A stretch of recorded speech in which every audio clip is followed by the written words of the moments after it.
The WoW devs woke up last week and delivered something massive to PvP. That's right, warrior buffs, Blade Storm, Mortal Strike, Deep Wounds, these changes could be huge. But will they be enough to take down the gods of WoW Arena? Honestly, probably not. But don't worry, because today we will give you a complete picture of the new meta, including the biggest winners and losers for each role. So stay tuned as we tell you what buffs actually matter and what to expect from your lobbies in the coming weeks. Before we get into it, we want to take a moment to remind you of the 400 rating gain guarantee available only at scalecap.com. That's right, for as low as $6.99 a month, we guarantee that you'll see rating gains, and if you don't, then you'll get a full refund, no questions asked.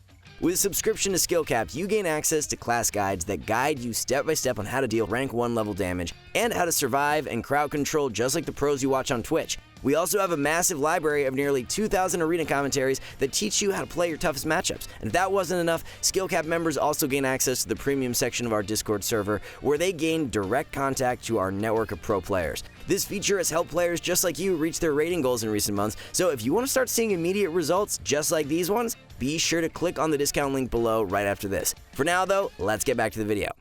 Let's kick things off with the biggest winners on the melee DPS side, starting with the fan favorite, Arms Warrior.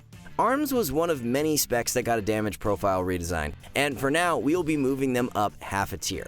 August 22nd class tuning included some small nerfs to Avatar and Colossus Smash in exchange for some pretty hefty buffs to Blade Storm, Mortal Strike, Deep Wounds, and Execute.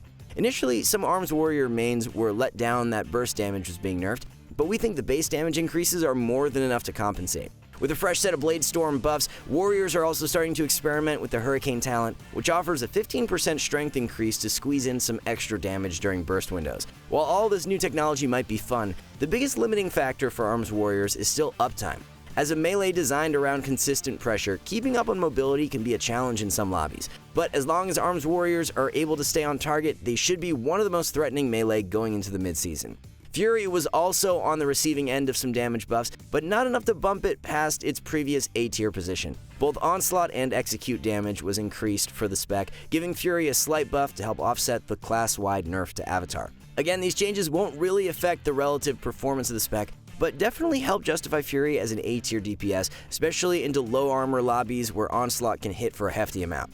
Our next winner on the melee side was Frosty K, who will be moving up into the A tier in today's update. Frost was another spec that saw buffs to sustained damage, with Frost Fever and Frost Strike both getting an increased damage multiplier in PvP. However, these changes were just a small appetizer to the Dead of Winter buff. This PvP talent previously gave a 25-second cooldown increase to Remorseless Winter, but this penalty is now reduced to 10 seconds, which means that Frosty Ks now have a somewhat reliable AoE stun on a 30-second cooldown with Remorseless Winter. Previously, DKs in Solo Shuffle tended to struggle, since their whole class is designed around 1 minute goes, but now with a 30-second stun window, we think they will be in a much better position, especially combined with sustained damage increases.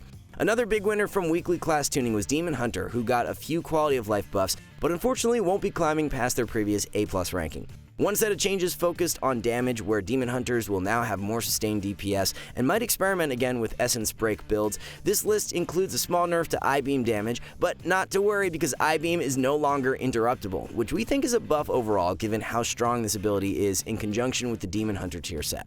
Class tuning also included a buff to Chaos Nova duration when used on a single target thanks to Isolated Prey. While not game-breaking, Demon Hunters will have slightly better single target control to go along with their damage buffs. So, while none of these changes are enough to bump DH to the S tier, they do help solidify his position as a respectable high-tier melee DPS in Solo Shuffle. Our next two winners didn't actually get any buffs, but we will be moving them up the tier list as a result of the evolving meta.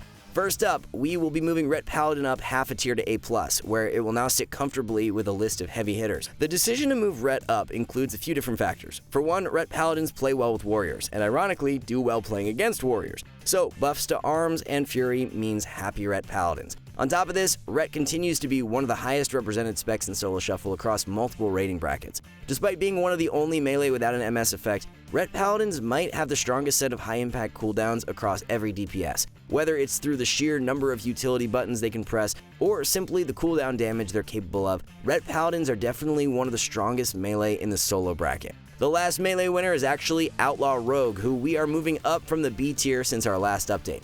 If you tuned into the AWC finals, you might have been surprised to see so many players picking up the pirate spec for competitive play. Much of this is owed to tournament realm gearing, where players had access to the Fang Adornments embellishment, which can only be put on 447 item level crafted weapons, which most PvPers on live servers don't have access to since it's gated behind PvE content. It's not uncommon for the Fang Adornments to represent over 10% of a player's damage, and provides a huge DPS boost to Outlaw Rogue since they mostly deal physical attacks. Now, despite this relatively obscure information, Outlaw is still performing really well on live servers, even in solo shuffle, and appears to be a niche counterpick into mages and warlocks, simply because Outlaw has more mobility than the other two rogue specs. While it is definitely not the same power level as its Shadowlands version, we think Outlaw is a good option for rogue players looking to push rating. Not all was positive in the melee world, and today's update includes one spec going down in rankings. We're making the decision to actually move Unholy DK down from the S tier, this time landing on A+. DKs were hit by a class-wide nerf to the Necrotic Aura PvP talent, which likely affects Unholy the hardest since this was previously a highly desirable talent for solo shuffle. Even without this nerf, we would still have bumped Unholy DK down. While they had an explosive few weeks after their redesign, the spec has seemed to gradually decline in relative strength compared to other melee. Now with more warriors in the mix, we think Unholy DK will fall behind Windwalker as the best melee DPS. And with that, we have our complete melee tier list for solo shuffle after recent class tuning. As you might have noticed, the high tiers are pretty stacked, which is a pretty good sign for the game overall. Right now, it's easy to see the extremes of class balance, but it's much harder to see the gradients in between. Now, we know that class balance will probably never be perfect, but right now, almost every spec feels competitive for melee DPS in the late season. With melee covered, let's move on to range DPS, starting with our biggest winners from recent tuning. First up, you've probably seen a few one-shots from Elemental Shamans as of late. This is due to some notable damage increases to Lava Burst and to the Volcanic Surge PvP talent, which previously was a rather niche build for PvP. When Shamans play with Volcanic Surge, they give up the ability to instant cast Lava Burst, and instead need to hardcast the spell, but in the process, Lava Burst will hit significantly harder. When combined with Ascendance and Primordial Wave, the damage can be incredibly lethal and has been a popular Twitch clip generator. While this new damage tech might be impressive, we don't think it bumps Ellie up in our rankings, especially since the spec lost some sustained damage in the process. Don't get us wrong, the new Lava Burst build can be scary to play against, but might be really difficult to pull off in some lobbies where hardcasting is limited. So despite a creative rework, Elemental Shaman will be staying on the A+ tier for now. Next up, we have Affliction Warlock, who will also keep their rankings on our tier list. Despite some pretty big buffs, including damage increases to Corruption, Agony, Drained Soul, and the relatively new PvP talent Oblivion. For a while now, Affliction has been one of those specs that has a lot of potential, especially now with the ability to play Oblivion, which gives them a Ray of Frost style executability to end games. Despite this, we still think Affliction has an uphill battle most of the time in solo shuffle, especially now with multiple specs flooding the melee high tiers. In lobbies where the Warlock is untouched, Affliction is certainly good, but otherwise it can be a really punishing spec to play in Dragonflight. On the flip side, we're actually moving Destruction Warlock up half a tier since our last update. This comes on the back of an increase to the damage modifier of Chaos Bolt, giving the spec slightly better finishing power, which is always valuable for solo shuffle. Currently, it seems like Destro is probably the best Warlock spec overall for the bracket, simply because it has the most threatening damage profile, which can be enough to keep other DPS at bay. This is reinforced by its population across the entire ladder, where it is the most represented Warlock spec, even surpassing Demonology. Speaking of which, Demo got a few damage buffs in the latest round of class tuning, with damage increases to Dread Bite and Demon Bolt, which apparently didn't go through initially since Blizzard accidentally buffed the old Metamorphosis version of Demon Bolt, which hasn't been in the game for a few expansions. This blunder would eventually get hotfixed, but even then, Demo doesn't seem to be going up in rankings. The spec still lacks finishing power and is very reliant on winning games and deep dampening, which is not a fun win condition to have in a solo bracket. Moving on, both Marks and BM Hunters got a series of damage buffs, which included a class-wide damage increase to Explosive Shot, and with some spec-exclusive buffs sprinkled in. For now, we will be keeping both of these specs on the A+ tier. With buffs to Warlocks and the redesign to Mages, there's now more Hunter food in solo shuffle, since both Marks and BM do really well into low armor targets. So even though Hunters won't be moving up in the ranks, they are probably in a good position moving into the late season. With our biggest range DPS winners taken care of, let's see who'll be dropping in ranks for today's update.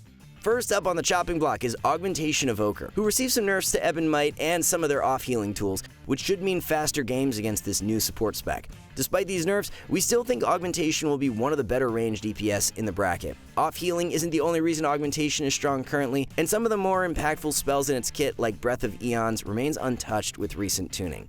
That leaves Shadow Priest as the only ranged DPS actually going down in rankings for today's update, dropping from S to A+. Earlier in August, Shadow Priest was hit by a series of nerfs right before the AWC finals, which is why you saw legacy players like WizK and Prev both play balanced Druid for the majority of the tournament. Weeks later, it seems like Shadow Priest is not as juiced up as it was earlier this season, and has since fallen behind balanced Druid as the best ranged spec for solo shuffle.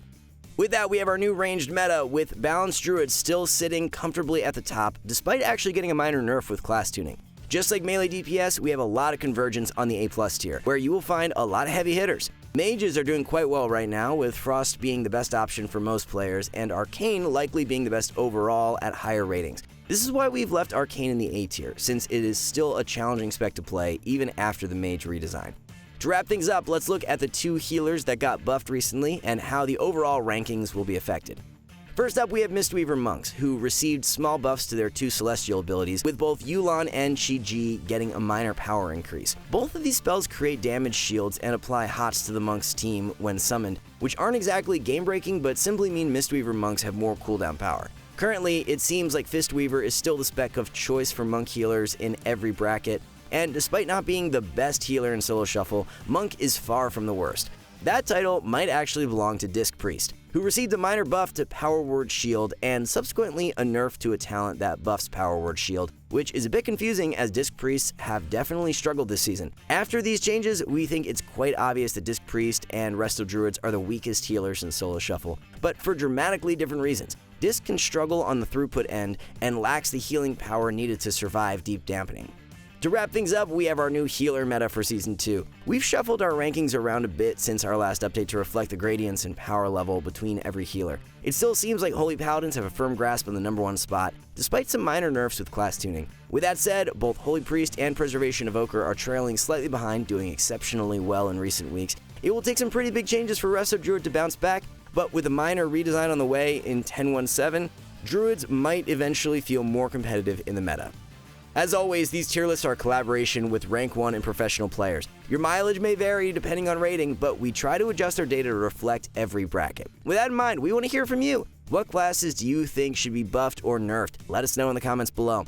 And if you're interested in gaining 400 rating risk-free this season, check out the discount link below. SkillCapped is the only place that promises results with our rating gain guarantee, ensuring that you will hit your rating goals while using our website. Not only do you get access to thousands of videos, but also Rank 1 player support in our revolutionary Ask a Pro forum. Every season, SkillCapped helps players just like you reach their potential. So what are you waiting for? Click the link in the description for an exclusive discount offer. Alright guys, that wraps it up for this one. As always, we'd like to thank you all for watching. See you soon.